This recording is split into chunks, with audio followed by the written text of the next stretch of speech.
You're tuned in to Steve Megatron on Altered Geek.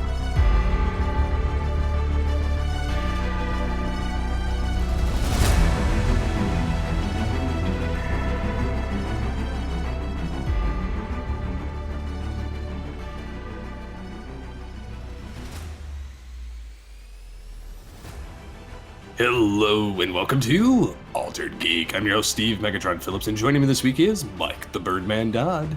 What's up, party people? I don't know, I've just got a lot of energy tonight because reasons. Because reasons, I like it. Hey, that's because tonight I made it rain. I was in a Facebook chat for one of those stores. Like, we have this store up in Canada called Giant Tiger, which is like a discount store, but it's fairly well known. It's fairly big, right? Mm-hmm. So I joined their Facebook chat, and they're like, we're giving out 10 $50 gift cards and 2 $250 gift cards. So I'm thinking, I walk in this chat, all right, ladies, because it was nothing but ladies in there. I'm like, all right, I'm gonna win. So I just started firing off witty comments, and they're asking, what are some of your favorite holiday traditions and stuff? So I fire out a few. And then at the end of the night, they're like, okay, we're going to announce our winners. And they go through the 10 winners, and they're like, blah, blah, blah, blah. And our 2 grand prize winners, our first winner is Michael Dodd, $250. I'm thinking, let's go. Totally knew that was going to happen.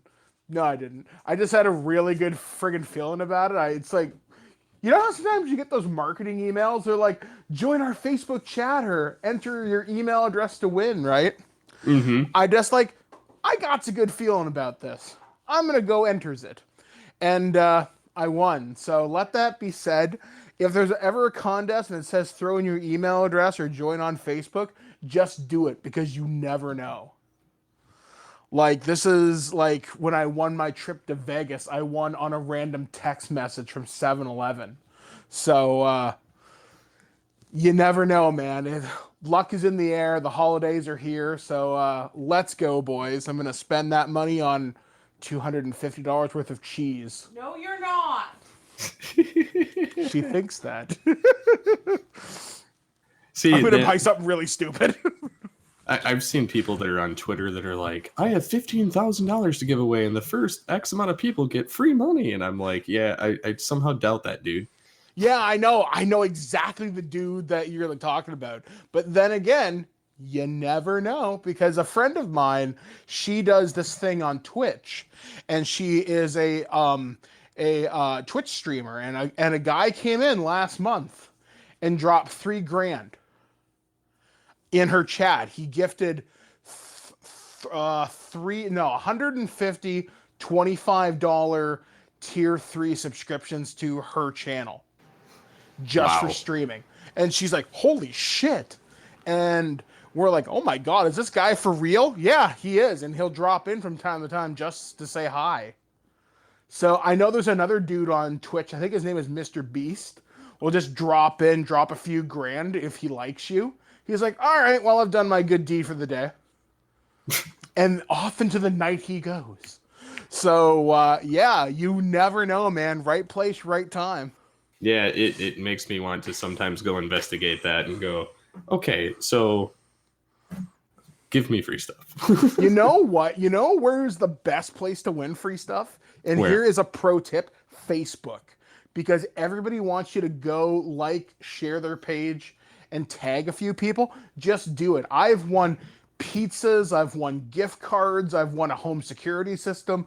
I've won like easily probably about $3 grand worth of shit from Facebook. I remember years ago on Twitter, I won a couple of flash drives from HP just because I was like the X number of person that managed to guess a particular question that they asked at the right time. And then they were like, hey, you win. And I was like, yay. Free stuff. I'm trying to think. I think the most I've won on Twitter is I think I've won probably a couple $1,000s worth of gift cards over like 10 years. because I do a lot of those contests. Like there's one person in Canada, I forget what her specific Twitter handle is, but she does a lot of PR and marketing, and she's always like, we're gonna over the course of 1 hour, they're gonna do this Twitter chat, and it's always for like a big company or a movie or some other thing, and they'll have you answer a bunch of questions, and I'll just answer generically or things that I think genuinely are interesting. And usually, if there's not too many people in the chat, I'll win.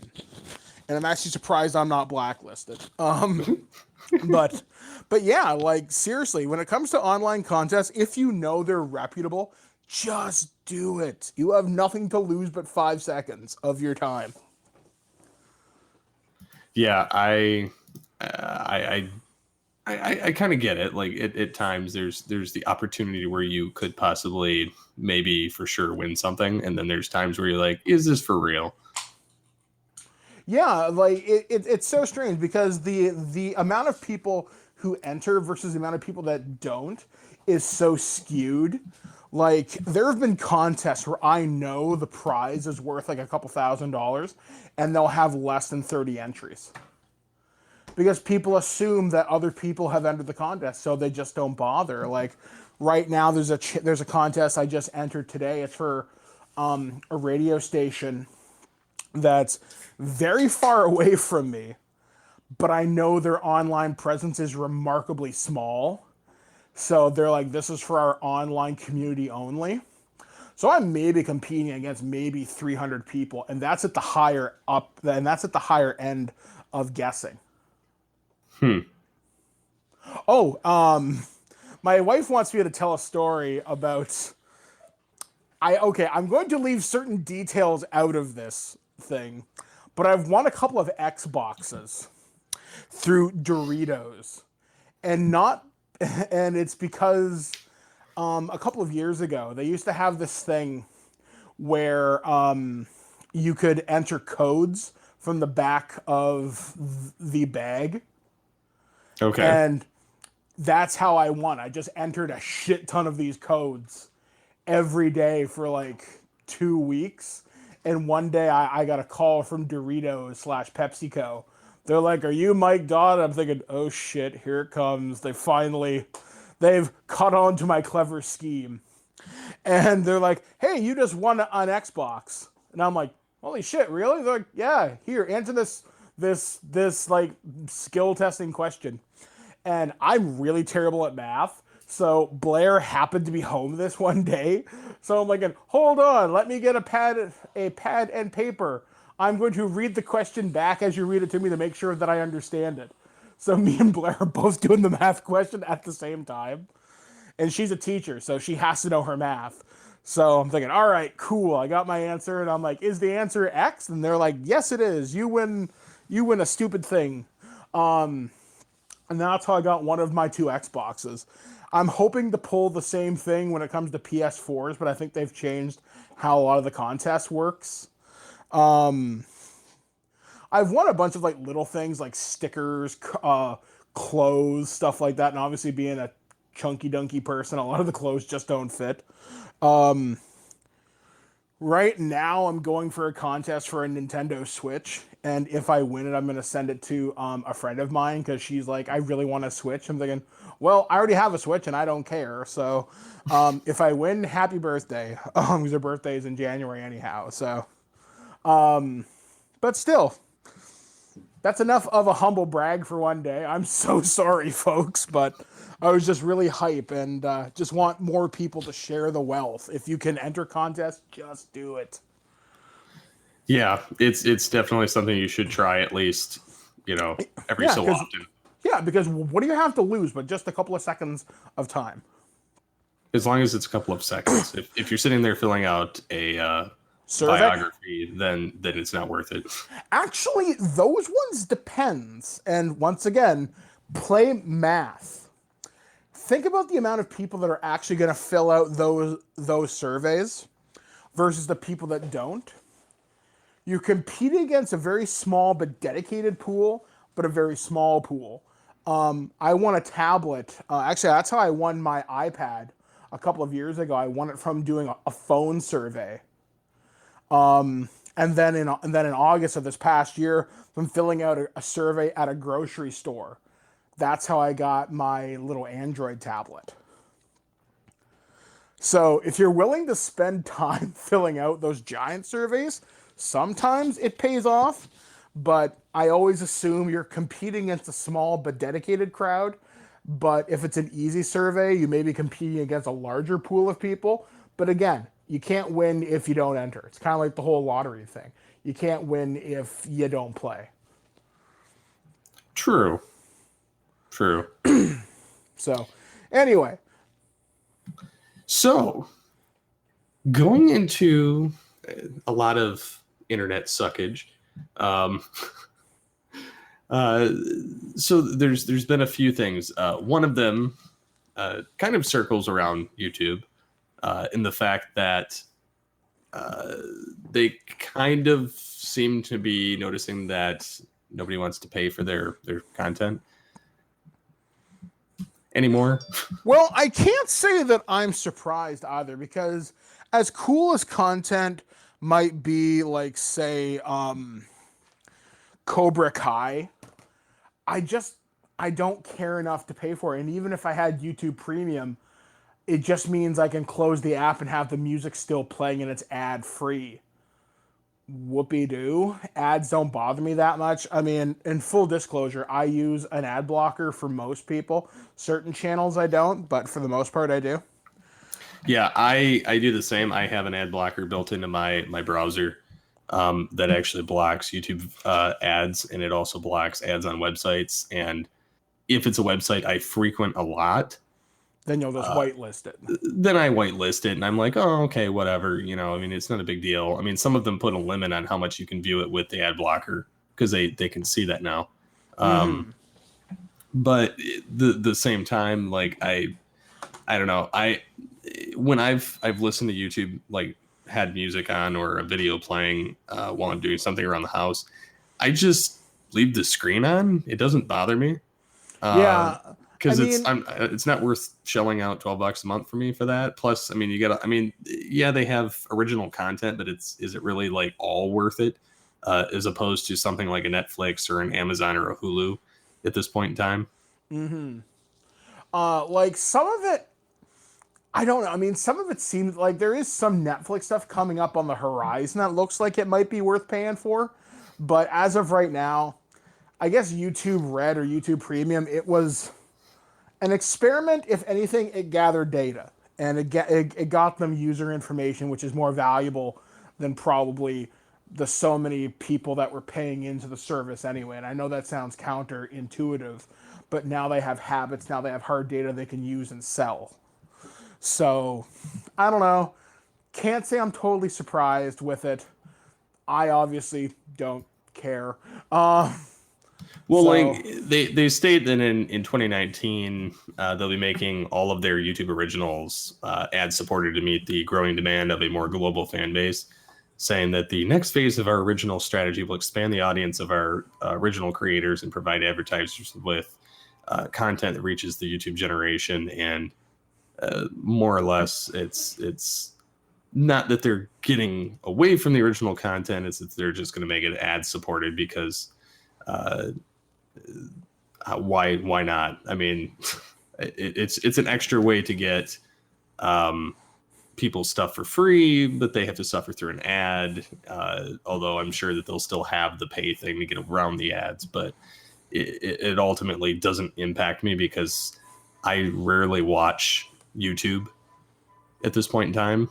Yeah, and honestly, like I used to be a Netflix subscriber. I'm not anymore. I watch Hulu. And for the most part, like I stream stuff directly from the TV show providers' websites. So, I mean, they're ad supported, but at the same time, it doesn't bother me because either way, I was going to have to watch it if I watched it on over the air cable or if I watched on their website. So like it ultimately doesn't impact me either way on that. Because I'm not paying for it either way, so.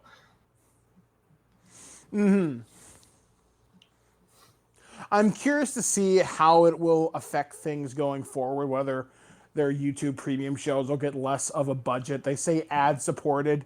You know what? I'm cool sitting through a 15-second ad, or even a 30-second ad, but anything beyond that, I've seen a few people where there are ads that are like tens of minutes long now. Oh, I know. I cannot fathom that or understand why somebody would subject themselves to that garbage. Do you remember from years ago, there was a guy on YouTube, and I hope this guy gets hit by a train. I really mean it. His name was Ty Lopez. Ty Lopez. And he was the asshole who sat in his garage, and he's talking about, look at my Ferrari. But you know what's more important than my Ferrari? These books. And he would go on and on about his books and his Ferrari and all this other. It was so friggin' stupid. And then there was this other dude. He was like, I think he was like some Chinese guy, and he was going on and on and on about this muscle milk or something. I think his name was Mike Chang or something. Equally as annoying. Although I would put up, if I could get Logan Paul money, I would seriously put those guys in a fight. If I could have Ty Lopez fight this Mike Chang guy, MMA style, I would pay. That is some YouTube money I would seriously put money on. Because these ads were so annoying for like 3 years. And everybody made like memes out of them. I think if you type in Ty Lopez meme on like Twitter, or not Twitter, on YouTube, you'll find like hundreds of different like remixes for it. How the guy has more books than Ferraris, or more Ferraris than books. It's so stupid, but some of them are so cleverly edited. It's pretty amusing to say the least. Yeah, do you remember the days of like stupidvideos.com and Albino Black Sheep and E-Bombs World and the things that were pre-YouTube and we could see a lot of the same kind of stupidity on it? Oh yeah, like I love old internet. In fact, I was actually doing some research for today's show, and there was a video series I used to be a huge fan of, and used to do these stunts because I'm a stupid jackass. This is pre-Jackass. It used to be a group out of Philadelphia, or more specifically Westchester, Pennsylvania. They were known as the CKY crew, and that's Bam Margera, Rab himself, Brandon D. Camello, Raytheon, etc., Ryan Dunn. And he used to be a professional skateboarder, Bam Margera. He still is, but as he was just starting to get big, he got some money from one of his sponsors to make a skate video, but they're like, can you fill it with something else? And he's like, yeah, I can do that. And it was all these stupid skits of like them playing football or hitting each other in the head with sticks or jumping over shopping carts. Stupid crap you'd see on Jackass later on. And it got really big on the internet. This is just as things are starting to hit. So the first video was called CKY Land Speed. And it started to get big on like Real Player. You could download it, and this is probably about 2000 something, so internet video is very much in its infancy. Like E-Bombs World was still around, or was around, Newground, shit like that. Trying to think of what else was there around that time that was interesting and stupid. Yeah, I remember signing up for stupidvideos.com. I had no idea about that site, actually. I was an E-Bombs World kid. Yeah, well, I watched all three. I actually had a subscription to stupidvideos.com because they only allowed you to watch like so many videos or something at the time. And I was like, but I must watch these. And like they had like dumb fake commercial things like Trunk Monkey and all this stuff, you know, with like Chevrolet, and you know, somebody's trying to break into your car, and then you know, they bump this button that's Trunk Monkey, and the monkey comes out and clubs the guy or like kills the guy and throws him over a bridge or something. And it was just ridiculous. And then I remember like E-Bombs World and albinoblacksheep.com, which kind of took over a lot of E-Bombs World when a lot of stuff went kind of off the deep end. Like there was a lot of infighting between creators on E-Bombs World or not getting paid on there, and so they jumped ship. So it was kind of funny in that regard. I don't know if you remember a guy named Frederick Fox on there. Yep, I remember him quite well, actually. He had a lot of the stupidest like freaking videos on it, but they were hilarious at the same time. Do you remember, this is probably about this time, do you remember a stupid internet video called Salad Fingers? Salad Fingers. It sounds familiar. There was just this weird, creepy green guy, and he has these creepy spoons for fingers.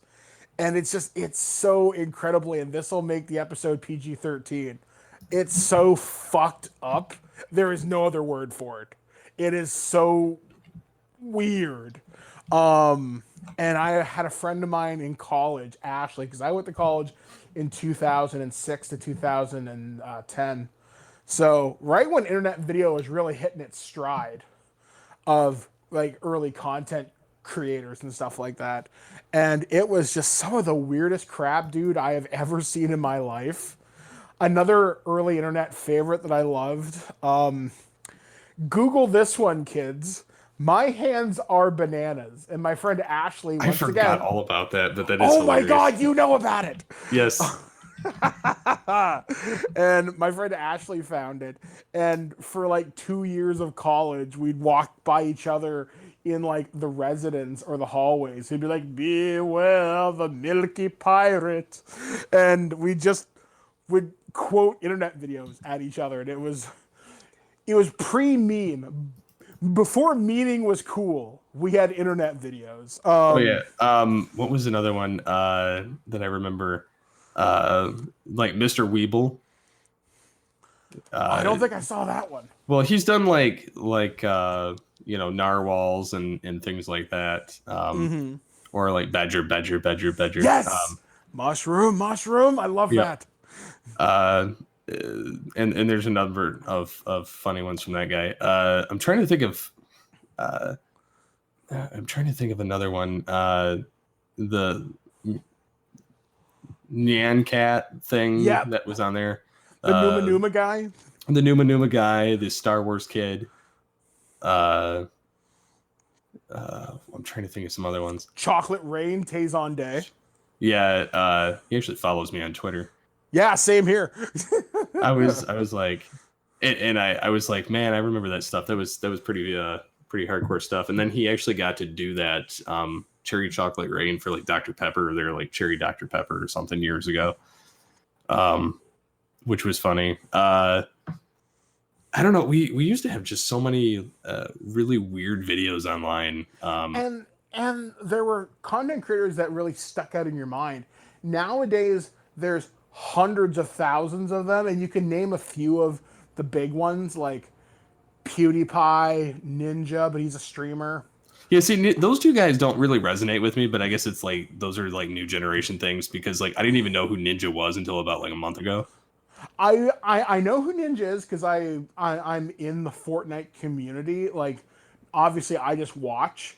I don't play because screw that game. But I love watching. I tried playing it. I was like, this is just stupid. I was like, I went back to Battlefield. It was the building that got me. Then Black Ops 4 came out and all was right with the world. But anyway, yeah, and PewDiePie, he's still huge, but he's just not as hip, I guess, as he once was, because people talk about Ninja and Dr. Disrespect and Keemstar. Trying to think of like other people. Do you remember Razorick? The name sounds familiar. They did the Mario versus Sonic videos where they would just absolutely bludgeon each other in the videos. No, I don't remember that. It was like a fight to the death. It was almost like the ultimate showdown of Ultimate Destiny. Oh, okay. Kind of in a sense, like, which is another funny one where Mr. Rogers wins out of everything. I remember I remember the first year when Epic Rap Battles came out. And they're supposed to be coming back next year. Yeah, I didn't catch it until season 2, but I really enjoyed that series of what they did with it. I have 2 of those raps memorized. I have Hulk Hogan versus Kim Jong-il memorized, and I have Darth Vader versus Hitler memorized. Because I remember a friend of mine named Scotty showed them to me. He's like, Mike, you're not going to believe this.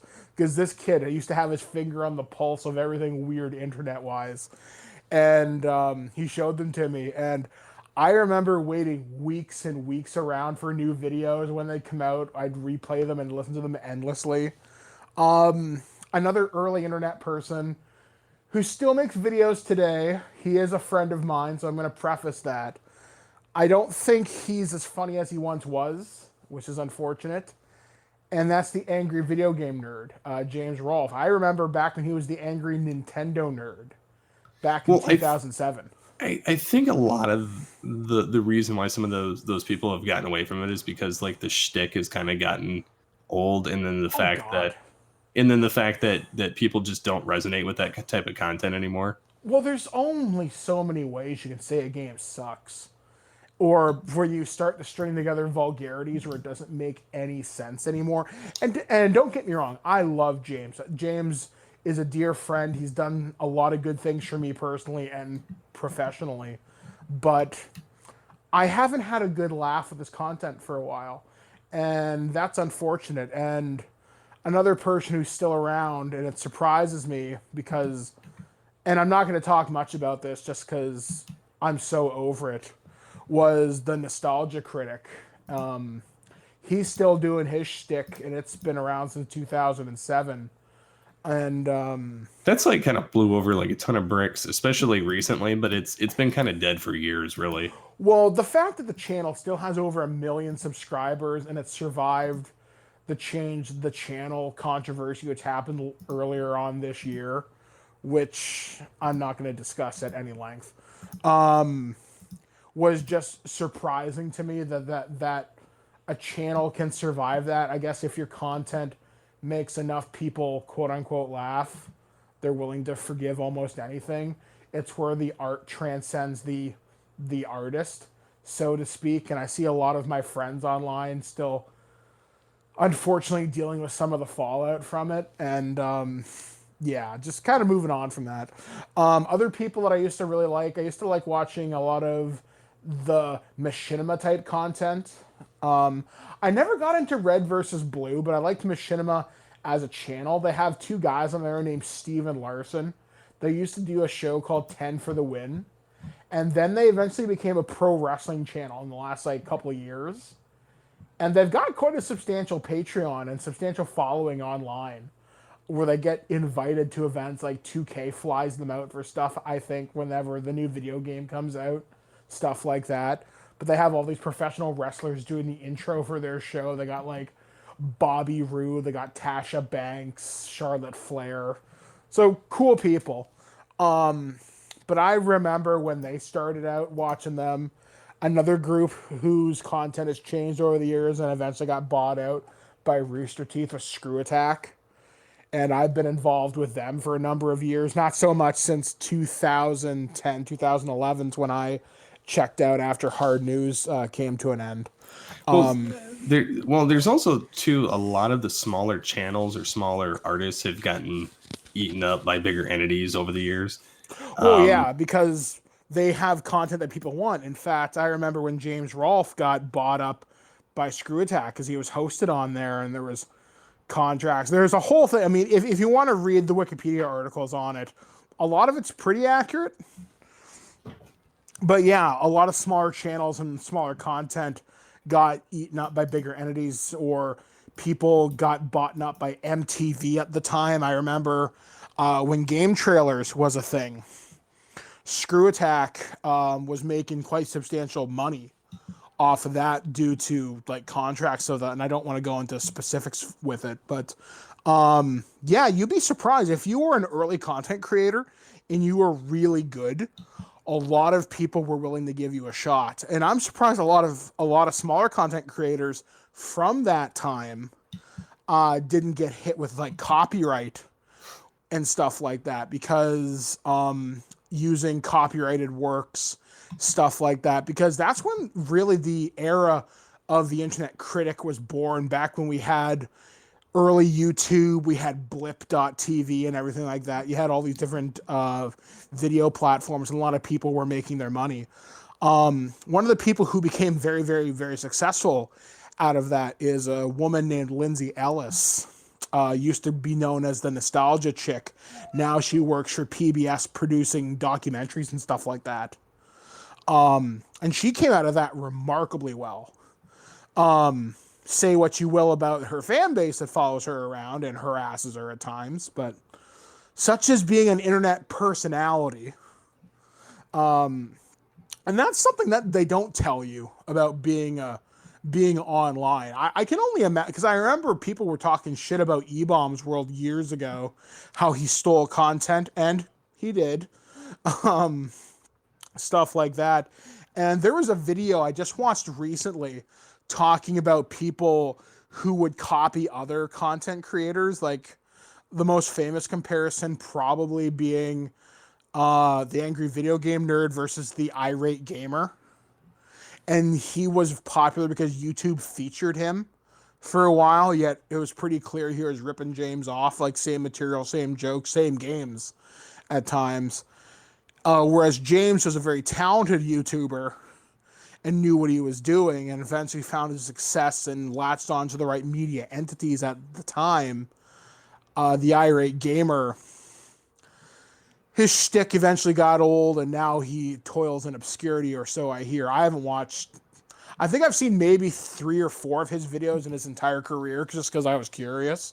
But it's so weird to see how the internet has either made certain people that are mainstays of internet, or it's the new Wild West. There's new people out there, because a lot of the people that I used to work with on a number of different sites, they just don't produce stuff anymore, or if they do, it's all supported by Patreon, or it's all supported on YouTube Live via the chat system. Like, I know Screw Attacks, Craig Skismus has a new thing called Game Attack, and I say new within the last couple years, but you get what I'm saying. And he does a lot of content there. They do Death Battle on Screw Attack. Yep, I've watched those. And that's all Rooster Teeth now. Like, Craig, I'm pretty sure he sold it to Rooster Teeth, or either way they got absorbed.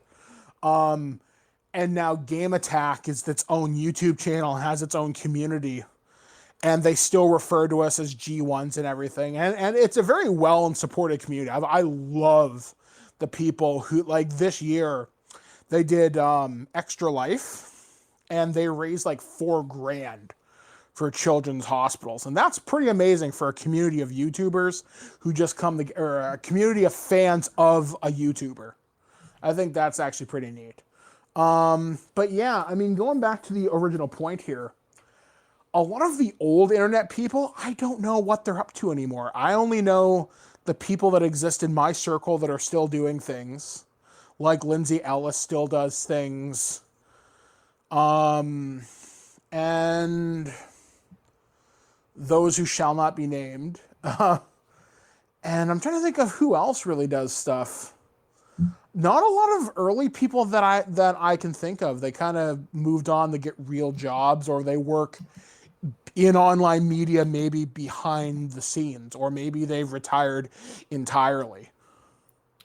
Yeah, and then recently even we had like Defy Media. Yep, which means with them going under, because that was a huge influx of Google money to help support these YouTube creators and YouTube channels. With that gone, we lost Smosh Gaming. Well, we lost Smosh. They lost Clever, the Warp Zone, which I was a huge fan of the Warp Zone. And they lost, what are some of their other ones? I don't know. They've got a nice hefty catalog of people that were on their payroll anyway. And yeah, it's just, I don't know. It's kind of just, well, no one really has quite figured out the online video pay scale yet. I mean, nobody's figured it out with podcasting either. But yeah, it's not. Nobody knows how to do it, or nobody knows how to do it right, or nobody knows how to make it sustainable. Because you and I, Steve, have been doing this for 10 years plus now. Oh yeah, easy. And for us, it's enthusiast slash. You and I are media. We're just not. We're not going mainstream. Yeah, we're not mainstream. We're very underground, but we have a following. We have an establishment because our brand has been around for so long. We've earned that right. Kids coming up now, unless your YouTube channel catches fire or your podcast catches fire somehow, man, it sucks to be you, man. Yeah, it's really unfortunate nowadays. Like I remember, and especially with the metrics changing on how they measure the metrics now, because they've kind of come out with these new reports now, and a lot of these like right now podcasting companies are kind of getting signed up with the IAB board for a 2.0 metric scale that they're having to get certified in. A lot of these companies to properly measure, and there's a number of companies that just are not on board with this new measurement yet. And so when the new measurement kicks in, your listeners and subscribers and your episode metrics sometimes can drop as much as half, if not more, depending on various factors of however they measure it. And even with YouTube listens now, or not YouTube listens, iTunes listens now, they don't go by like the 30-second for a minute. You're for a one listener metric now, it's like 60 seconds or something like that. And if you pause it and continue it later, it doesn't give you another count, whereas before it would. So like often you would have redundancies in the counts compared to the way that they used to do it. So like even like our podcast, I've seen since transitioning from from Blog Talk Radio to Spreaker, I've seen like the numbers cut in half because a lot of it was just different readings. I mean, it's hard to get established now, and unless literally you're in the right place at the right time, or you happen to have that the right connections too. The right connections, yeah, that lightning spark that can get you started. I mean, the only reason we're as successful at Twig as we are is because I've been in the industry for like 12 years, and people know who I am. They're like, "Oh, that's Mike. He's a good guy." Doesn't matter whether I have the listens that I used to or not. They're like, "That's Mike. We like him. He's a fat guy." But yeah, I mean, it's weird to be up and coming, to want to be a content creator. And I know we touched upon this a couple of weeks ago, just what it means to come up as a YouTube or a podcast creator now. It's harder than it ever has been. It's not to say you shouldn't try, obviously, because if you genuinely care about creating content, you absolutely should. But I think it's so hard to stay memorable. Do I think there'll be another James Rolfe? No, I really don't. By the same token, there'll never be another Nostalgia Critic. And you could argue there are tons of new video essayists and stuff like that, people that are really good. There's a few people that I listen to, and I can't get to my YouTube tabs right now to tell you who they are. But to have the brand recognition that these people have, doesn't matter if they have 2 or 3 million subs, if nobody knows who they are, and you'd think with 2 or 3 million subs you would, it's hard to get noticed. Like, you're on a platform that has tens of millions of users. Yeah, it's in really any of the platforms anymore. It's very difficult to get started. Now, if there's a new platform, such as like Mixer, if you're a streamer and you're not on Twitch and you're not on YouTube, that, and you're getting started on there, like there's opportunity to grow to be bigger than anybody on the platform theoretically, just because you would be on that platform. Yeah, but at the same time, it's Mixer. Who cares? Yeah, which is unfortunate, because you've actually hit on something really, really, really important. As new platforms comes out, is it easy to get noticed? Yes, but unless those platforms catch fire, Like the three platforms that have come up in the last couple years that are important. Instagram is huge. Snapchat is huge, but isn't profitable, which I can't say I'm surprised. And do you remember when Vine was a thing? Yeah, and then that promptly died. Yeah. I mean, there are people who are making money off of being Vine stars. People who are making 6-second videos and somehow blew up and got money. Yeah, I remember watching a lot of people that were doing those just because they were humorous and they were quick, so it didn't really take up that much time. But yeah, and I'm thinking, will we see another Instagram? Well, okay, here's the big question. Will we see another Twitter? Probably. Yeah, probably. Like, we'll see another Facebook too eventually, because they're starting to bottom out. People are actually starting to uninstall their apps off their phones. Well, yeah, like, do you remember, this would be months ago, but you and I had this conversation about us unplugging for a week. Mm-hmm. And just how therapeutic that's becoming. People are starting to realize social media is frankly goddamn toxic.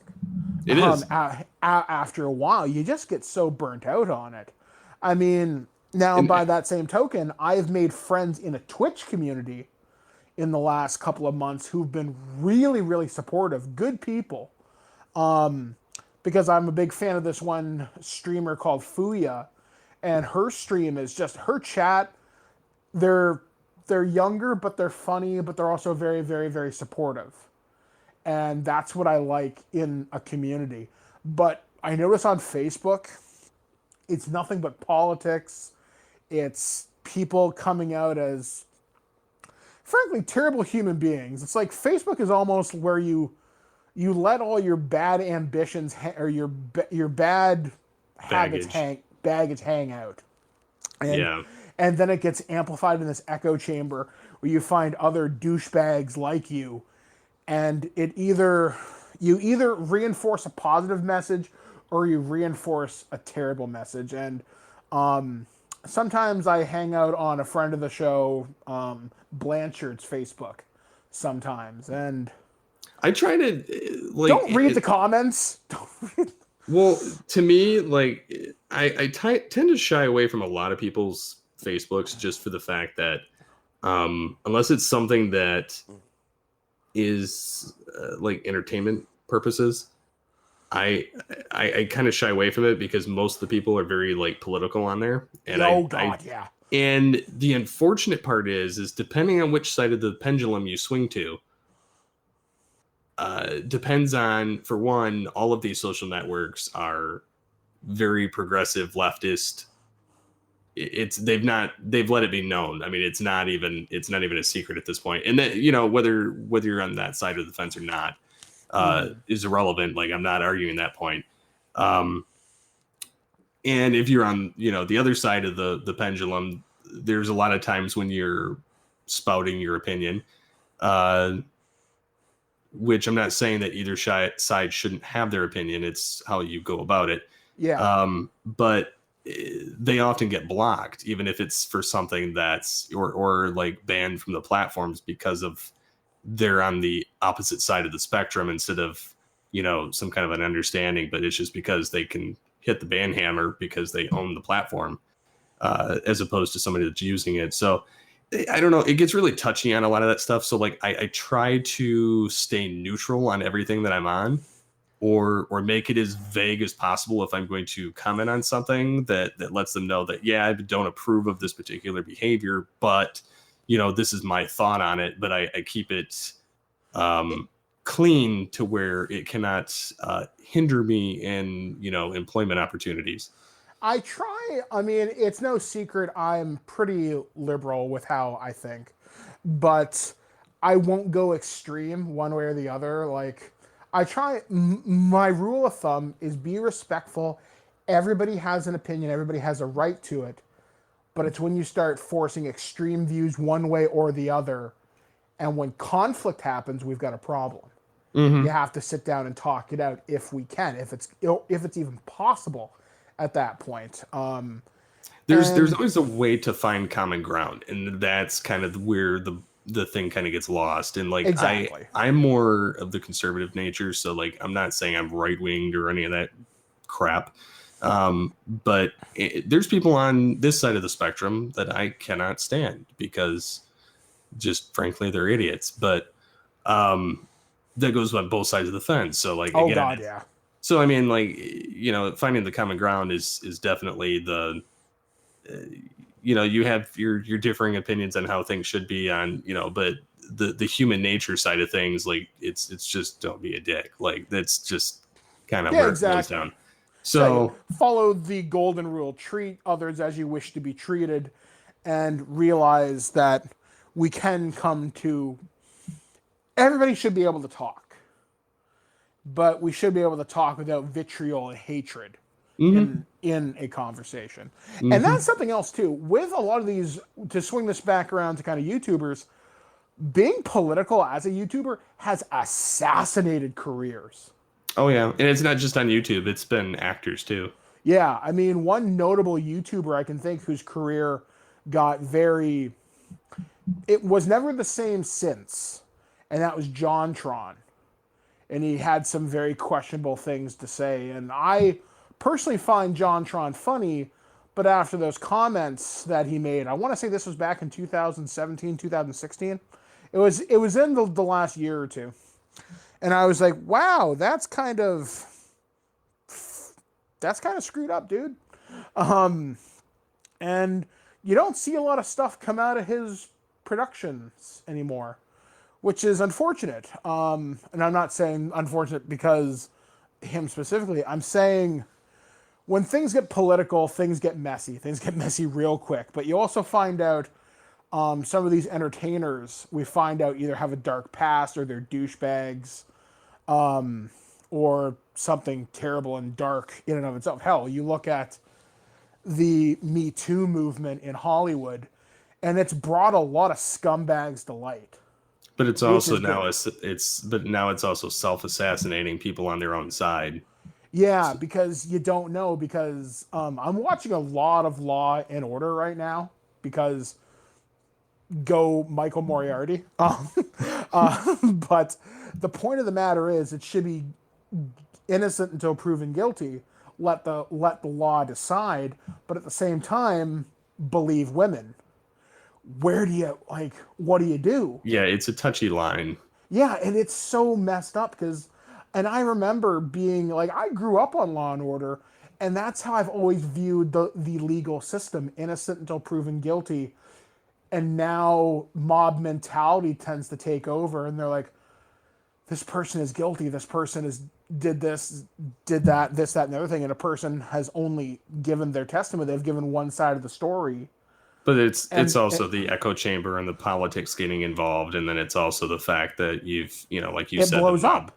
The mob mentality. So it explodes and gets blown out of proportion. Instead of having people coherently, answering questions, you have people, assassinating other people's characters. So like it's touchy. It's so touchy. Yeah, it's not right either way. Like it's, what happens to people is not right, and in the character assassination is not right either. So like it's hard to figure out who believes, who's right.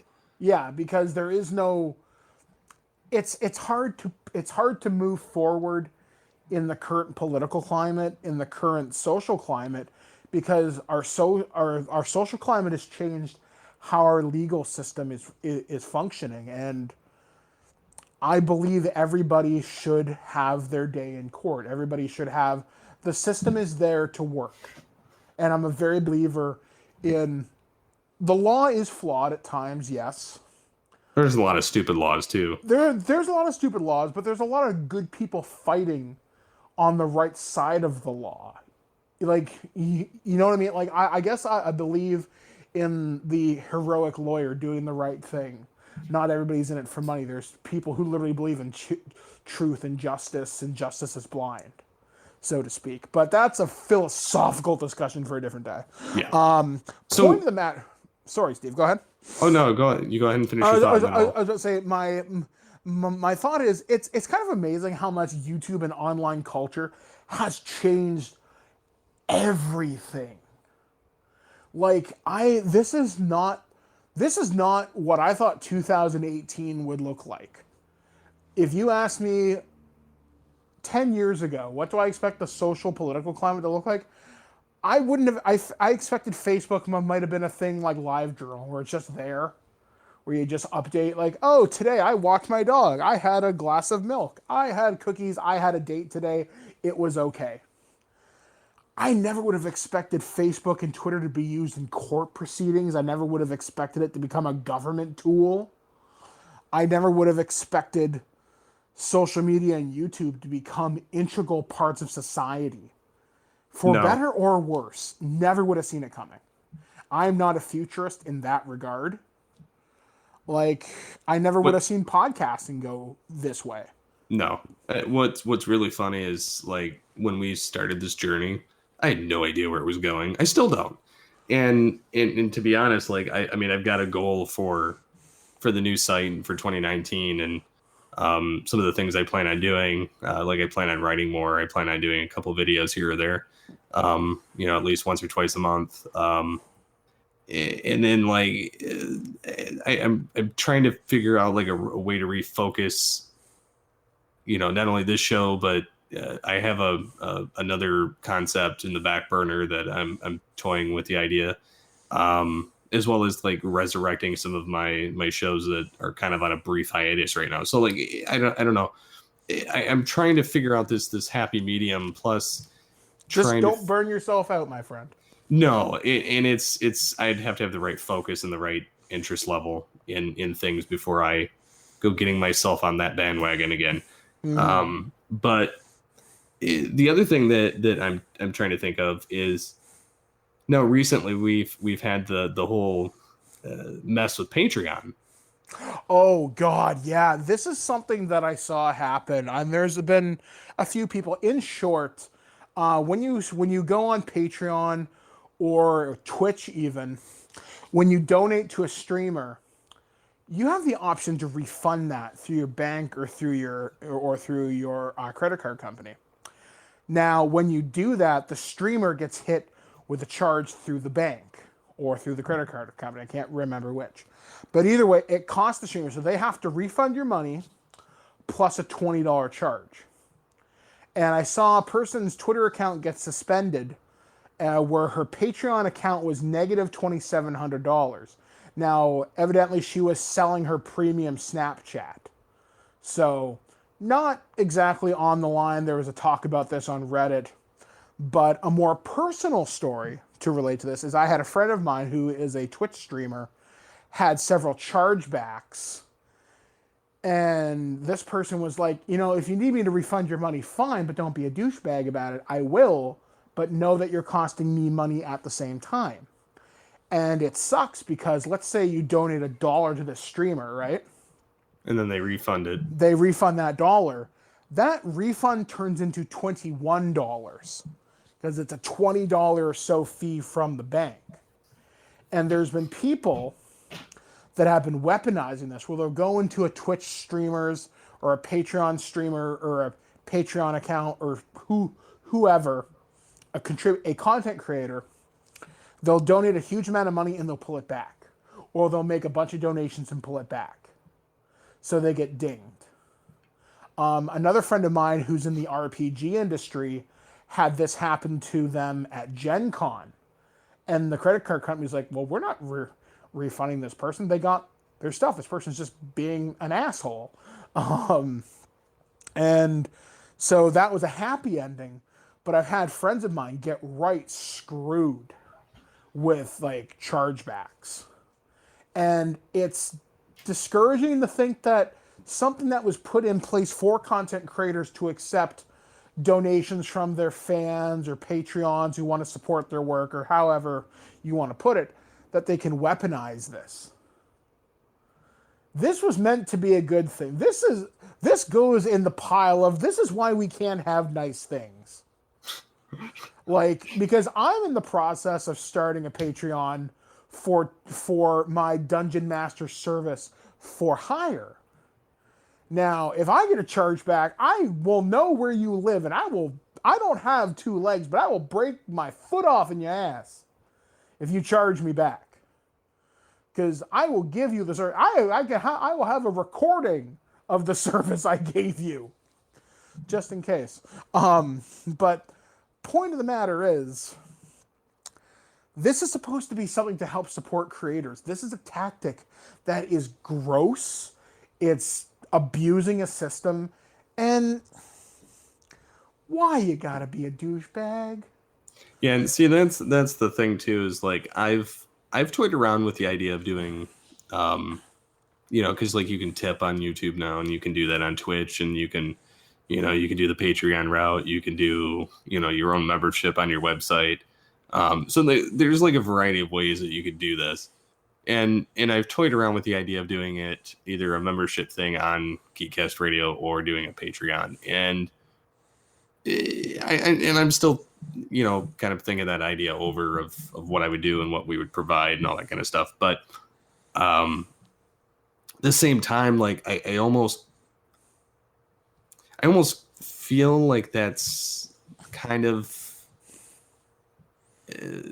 at this state in the game. Like I would have to come up with something completely new at this point, just because I feel like we've been giving stuff for free for so long. Like I don't know how I would structure that whole concept. But then that article comes out, and I'm like, oh, that's kind of worrisome. You could get all this stuff going, and then somebody could just to screw with you, just do that whole thing. No matter what platform you're on, they could do it, but it's still kind of douchey. And there's actually been videos of people that have done that on YouTube just to get a reaction out of the person on their stream, and then then they get the reaction of after they've yanked it from them. Yeah, like seriously, why would you do that to somebody? Like, what is wrong with you? But then again, it's human nature, right? Yes, people have to be a dick. Yeah, for no real reason other than to be, hi, vindictive. I'm an asshat. For no particular reason. Ha diddly ha ha. I don't get it. I mean, I really don't. And it makes me very wary to start it. But then again, I guess from my service, I'm a little bit more insulated because I'm offering to put, like, basically my Game Master for Hire services. Hey, I'm going to run an adventure for you and up to 4 of your friends for 4 hours at a time. My time is worth X amount of dollars, whatever. I probably will record the session just to have it for my personal records. This way, I'm protected from chargeback saying I never got this service. Here's the audio evidence, and you agree to this before I take your money, so to speak. But other people who shoot photo shoots, who provide audio podcasts, or who basically anybody who provides a creative service, I could see this. You could get screwed over real fast. See, my whole method is like if I was going to go this route, I would make sure that one, like if I was going to have like a let's say a specialized podcast that was a subscription only service, with some video type content or whatever. I'm one of those weird people that keeps records forever. Mm-hmm. In my email account. So like my primary email account is not the Steve at Geekcast Radio. What's funny is I have all my emails routed to a secondary email account that's actually my primary. And so I have documented evidence from every one of those email accounts in this one email that I use for everything. And it goes back 10 years. Yep, I've had the same Gmail account since 2007. I keep everything. Yeah, I use a Hotmail account, so like I've had everything in this account for like 10 years, and thankfully so. Like there was an incident last year where I needed to transfer the Geekcast Radio, or no, it was this year, domain name from one web host to another, and I couldn't unlock the email account or the domain because I couldn't figure out what host I'd created it under. Mm-hmm. And they need, in order to unlock it, I had to have a certain ID number or something that they gave you in the original sign up email, and I happen to have it in this email, and I was very thankful. But yeah, I mean, like, and when I send people emails of stuff, like I always send them so that like I get a receipt or something, so that it's kind of, I like to be documented. So like it would be one of those things. If I was going to do something like this, it would I would have to have a lot of like red tape just to protect myself.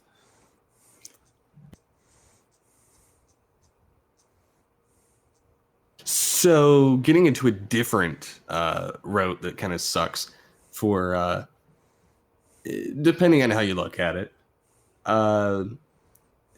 Funny thing is the person that wrote this article on the website that I'm quoting it from actually used to guest on podcasts on Geekcast Radio. Mm-hmm. And it's the FTC investigating video game loot boxes.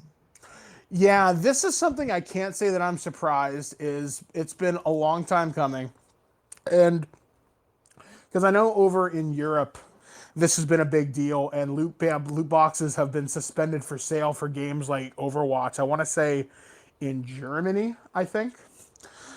And in China, they have to tell you exactly what the odds are of your drops for like everything. So there's less, so it's not gambling. You know exactly what the odds are going in. And yet over here, they're just an industry unto themselves. I remember the first game that I remember having loot drops that really got me addicted. And I say that knowing full well, I've spent easily $1,000. I'm about the same boat.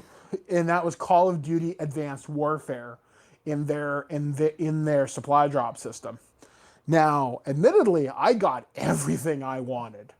Like, I had the most stupid luck in the world, where I have every variant that was stat changing. I got them almost instantly. So go me. But other games like Overwatch, I don't have all the skins that I want. Yes, you can buy most of those skins by saving up the real world gold, and you do get duplicates.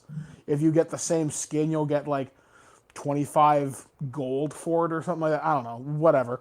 But there was supply drops for Infinite Warfare, I think there were, or there was like a case system where you could build your own weapons or something like that. But over here, the ESRB has basically said loot drops are an optional experience that enhance the user's experience. They are not mandatory, but they enhance the game, and they repeat this several times in their press release that it enhances. And this most notably probably comes out of what happened with Star Wars Battlefront 2 from last year, which they couldn't have screwed up more if they wanted to.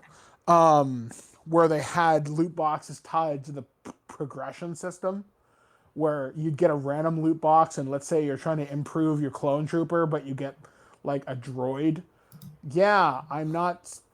No. And eventually they took that out of the game.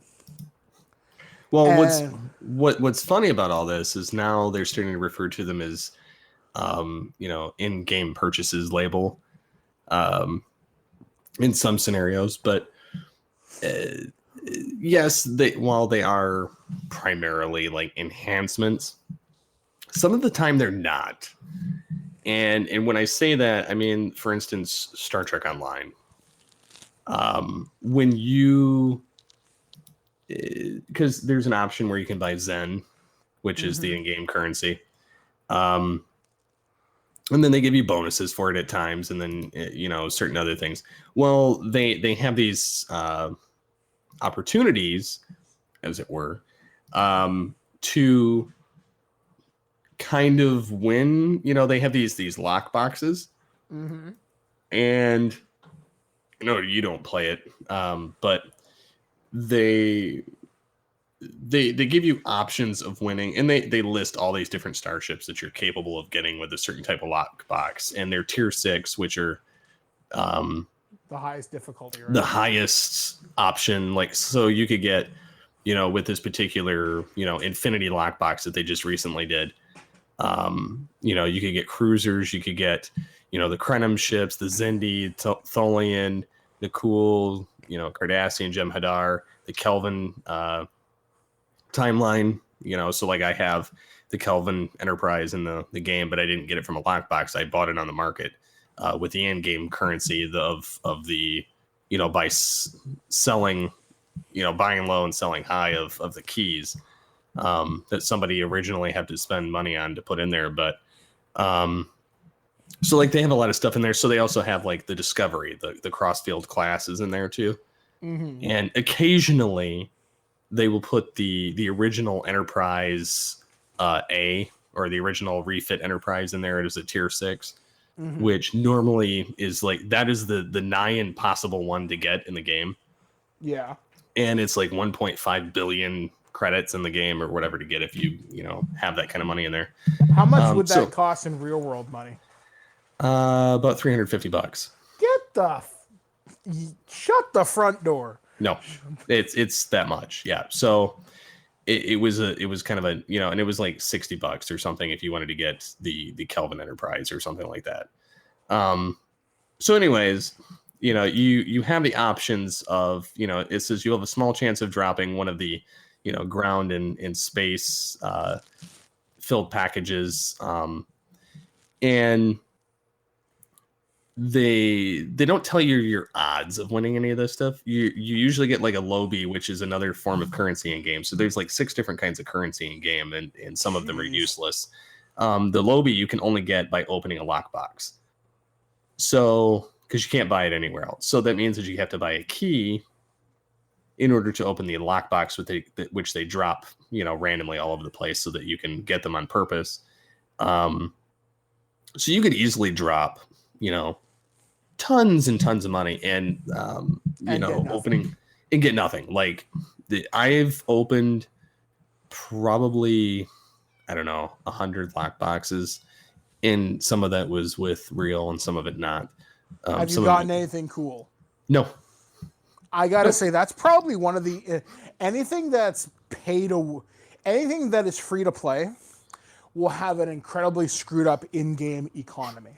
It's and that's the thing too that I noticed when I was playing is the it's either the same people keep winning. It's geared towards whales. Basically, it's kind of like the whole kind of mobile game market, where basically a few high-end spenders keep the entire game afloat. And I'm sorry, my cat is talking. It's okay. Thanks, Ayla. But yeah, so like I noticed that was kind of a losing battle, and so that's why when I started figuring out in game because I didn't know what to do with the credits in game, like when I got them originally, so I just had a bunch of it like banked and didn't even realize it, and so I was able to buy a ton of the keys for the lock boxes in game, and so I just kept buying them low and selling them high, and then I would I get to the point I was buying 40 of them at a time. 50 of them at a time, and then dumping them back on the market, and almost and some of them I'd make like an extra 100k, some of them I'd make an extra like 500k. Just would depend. Sometimes people would post them at way under market value, and I would luck out and make like an extra million off of them. And it took me about a good 4 months to save up for the Kelvin Enterprise, and then I think I still have probably 65 million in the game, which isn't enough to get anything that I would want. That is so insane. I have millions of dollars. I can't get anything cool. Well, yeah, I mean, you could buy occasionally for a couple mil. You can get like some of the uniforms. Like I've got pretty much all the uniforms unlocked now at this point, but which that's pretty much where I kind of go. And then I figured out too, with mining the dilithium, which you can convert Zen, which is the real money stuff. You can convert that into dilithium too, but I save up all the dilithium between all my different characters, and then I turn it into Zen when it's low cost, and then when it's back up again, I dump it into dilithium, and then when they have the Phoenix upgrade weeks, I buy them all up, and then I mass upgrade everything in there. So, but yeah, I mean, the whole thing with the loot boxes, I think that it to some degree needs to be regulated in a sense absolutely. that we should know our odds from the get-go before you're dumping into it? Oh, absolutely. Like anything like that needs to have the odds posted, or in the ideal world, here's the item you want, here's how much it costs in real world money, or you can take your chances with this market. Here are your drop rates. I completely agree, because I know for Call of Duty, one of my weapons for Advanced Warfare, the Obsidian Steed, had a ridiculously low drop rate. I got it pretty easy, and I got lucky with it. Yet, when I played Call of Duty Black Ops 3, I think one of the guns I want, I must have spent easily like $100 to get the FAMAS rifle, and it was annoyingly hard to get. And had I known the drop rate, I probably wouldn't have done it. But that's how they get you, because they know certain tentpole franchises like Star Trek, like Call of Duty, and like Overwatch, people are going to put money into it. Or like FIFA. I think FIFA has loot boxes. I'm not 100% sure on that. Or other microtransaction heavy games. Like I know anything that's free to play will have an economy that is built around screwing you. It's just the way it is. There is no ifs, ands, or buts about it. That economy is designed to, you lose, sir. You stole fizzy lifting drinks. Good day, sir. There's not a lot you can really do about it. But if the FTC investigates and makes a recommendation to the ESRB or the big video game publishers, you need to do something about this. But I hate to say this, Steve, your government tends to favor big business. Right now. I don't see how this is going to shake out well for us, the consumer. Yeah, I kind of agree with you there, and it kind of is worrisome, but the same time, like I granted, you know, us as gamers, we're generally pretty stupid because we see something we want. We're like, you know, the Futurama joke of give me your, you know, shut here's up my and money. Take my money. Yeah. I mean, so, if any game has done an economy right, it's Fortnite. The game is free to play. If you want something, you can unlock the tiers to buy it, or you can buy it directly. That is fair. If you want to advance your battle pass, you can pay to do that, or you can grind it out. And even that game has seasons. Black Ops has a similar thing, but its economy is somewhat screwed up right now, where it's 100 COD points to skip a tier, but all the cool stuff is at super high tier, so you could drop $200 and get the unicorn gun and the new Blackout character, or you can play 1 hour, or you can play an hour and 10 minutes per tier, and you can get the tier for free. So you can grind it out, but the season only lasts 40, 50 days. So unless you can dedicate 4 hours a day every single day, you will not get it. Unless there's like a double tier weekend or something like that. So in-game economies need to change. Yes, there needs to be regulation. I don't see it happening anytime soon. That's fair. It's going to be up to the individual publishers to self-regulate, and they're going to look at their bottom line and say, can we still do this? Can we still make money while looking like the good guys here? Yeah, and I agree. I just think that they need to give the odds and then kind of just let the chips fall where they may at that point. But because ultimately some people are going to dump the money and other people are not. But the fact that kids are getting involved with it now, it does kind of make it gambling, because you are gambling. You don't know if you're going to get what you're looking for. So I think that's my final thoughts on it. What about you? I think so. I mean, ultimately, I want regulation, but I want it to be fair to the consumer. I don't want big business to take advantage of us gamers, because there are going to be kids that get a hold of their parents' credit cards and go nuts. It's happened before. It will happen again. People will sell, like, it's nuts to spend money on virtual items that don't carry over year to year. Fortnite at least carries over season to season, whereas Call of Duty, those guns I bought in Advanced Warfare don't matter worth for shit in Black Ops 4. So I guess we'll just have to wait and see, and hopefully it works itself out in the next year or two. But we'll have to see what happens if the FTC investigates in the proper way, and whether companies like EA, Activision, Blizzard, etc., will actually do the right thing and self-regulate. Yep. So we have been Mike the Birdman Dodd from thisweekingeek.net. Be sure to be checking out our holiday gift guide, which will be dropping on December 12th, where we have things from Activision, Insight Editions, and many, many other places such as Paramount, Warner Brothers, and others. We'll be talking about what we think you should be buying for yourself and maybe giving presents that are coming from Santa Claus. So be sure to be looking out for that on December 12th. And I then, Steve Megatron Phillips. Be sure to check out all of the various things we have going on at Geekcast Radio, as well as This Week in Geek. And till next time, get altered, get geeky with the Altered Geeks. Big